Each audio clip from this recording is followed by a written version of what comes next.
శ్రీ గురుభ్యో నమః. హరి ఓం.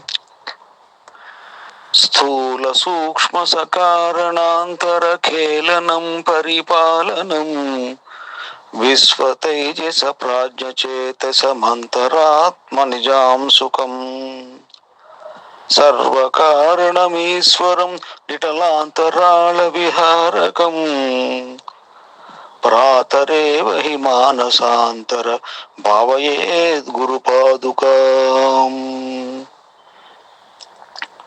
స్థూల సూక్ష్మ కారణములతో క్రీడించున్నది, భక్తులను పరిపాలించున్నది, ప్రపంచమునకు తేజస్సును కూర్చున్నది, అంతరాత్మయే వస్త్రముగా కలది, సర్వ కారణములకు కారణమైనటువంటిది, లోకమును శాసించున్నది, భూమధ్యమున విహరించినది అయినటువంటి శ్రీ సద్గురు పాదుకా ద్వయమును ప్రతిదినము ఉదయమునే ధ్యానింతును. స్వస్తి.